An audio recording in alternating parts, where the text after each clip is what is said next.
The doctors said he was a vegetable, brain dead, gone. They told his father it was time to let go, to pull the plug and move on. They even called the organ donation team, but George Pickering refused to believe it. He knew his son was still alive. He could feel it. Today, we're stepping into a different kind of story, not about a killer lurking in the dark, but about a father standing in the light, fighting everyone to save his son. It's a story of love, defiance, and a miracle no one believed could happen. If you're moved by stories like this, don't forget to subscribe to Secrets in the Shadows for more unforgettable true stories. So, he did the unthinkable. He grabbed a gun, stormed the ICU, and faced down doctors, nurses, and a SWAT team to buy his son just a few more hours. What happened next shocked everyone and proved a father's instinct can defy even death. Our story starts in January 2015.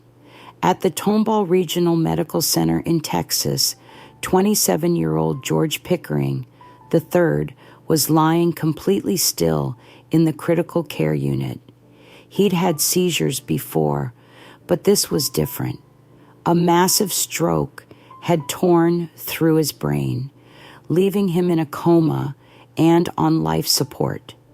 The monitors blinked, showing that he was physically still there, but the medical team's outlook was grim. After running their tests, the doctors delivered the news every parent dreads. They used the words brain dead.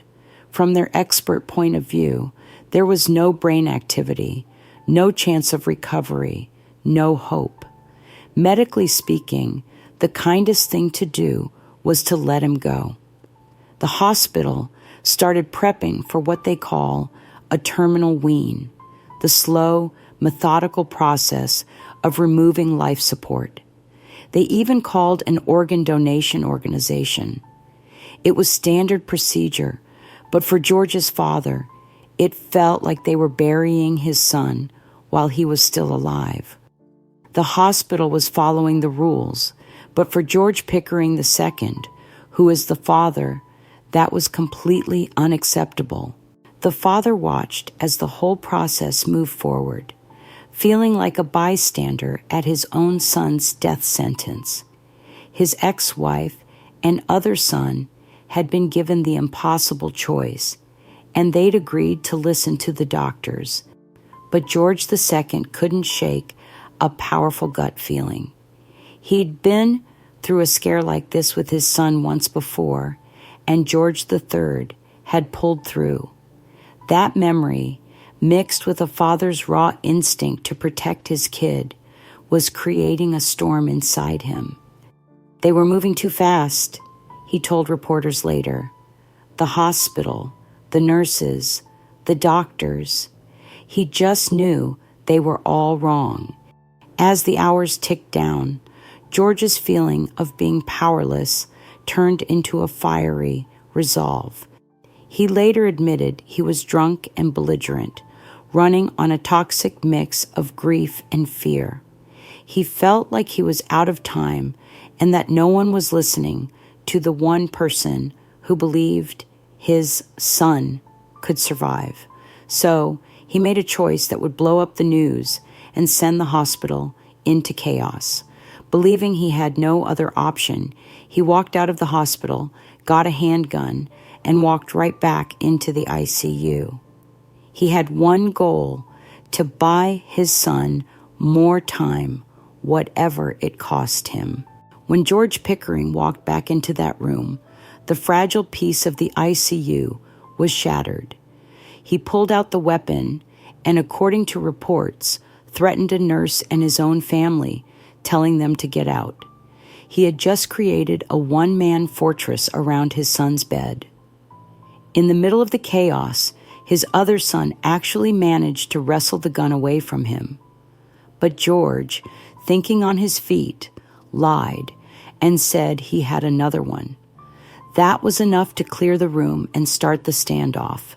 The hospital went into immediate lockdown. The ER stopped taking patients.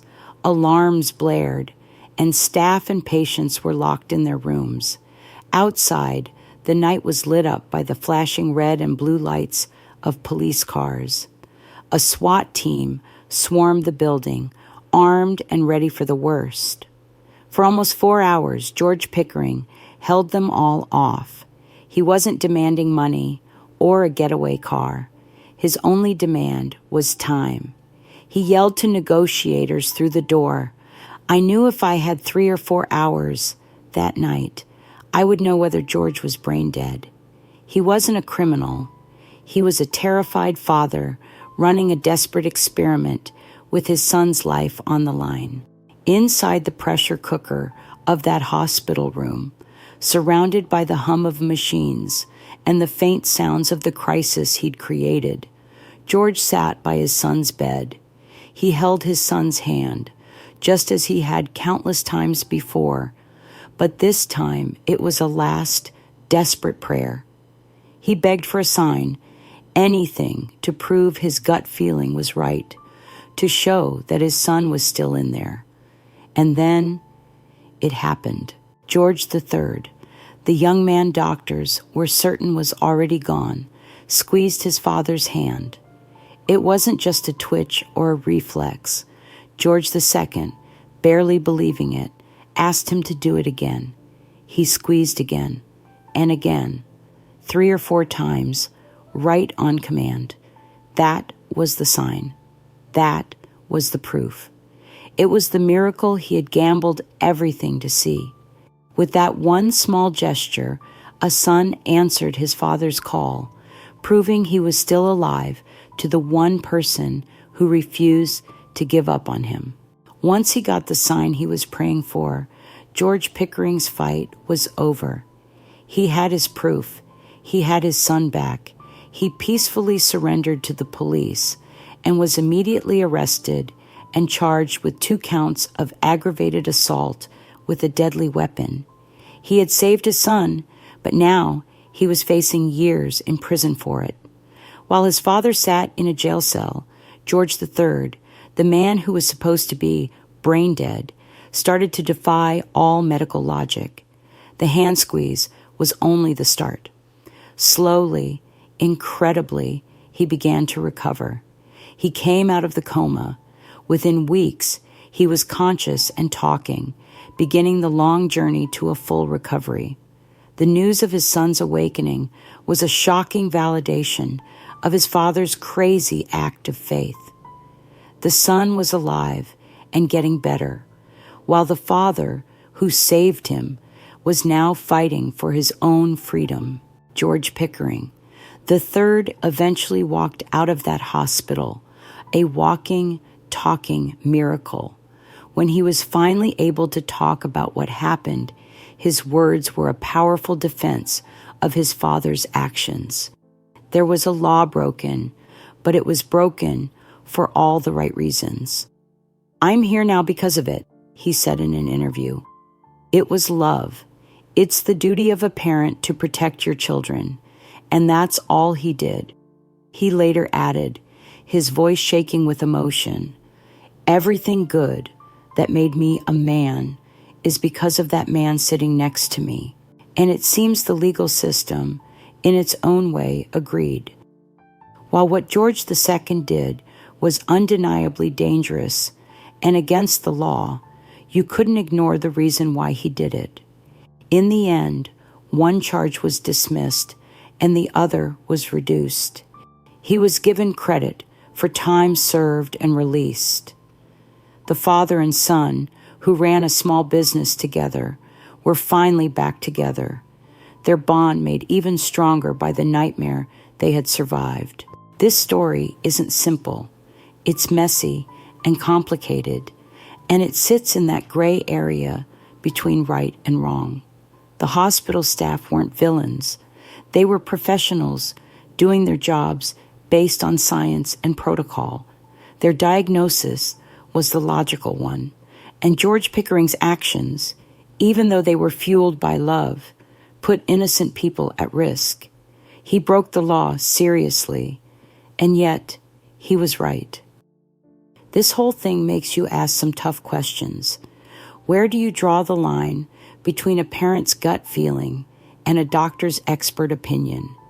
Who gets the final say when a family is torn and a life is on the line? And how does a system built on logic and rules deal with the things it can't explain, with the miracles that defy a diagnosis? This story is a powerful reminder that sometimes the greatest acts of love look completely irrational from the outside. The incredible story of George Pickering and his son is a raw look at a father's love, the pain of making impossible choices, and that razor-thin line between letting go and holding on for a miracle. It makes you question everything you think you know about medicine, faith, and family.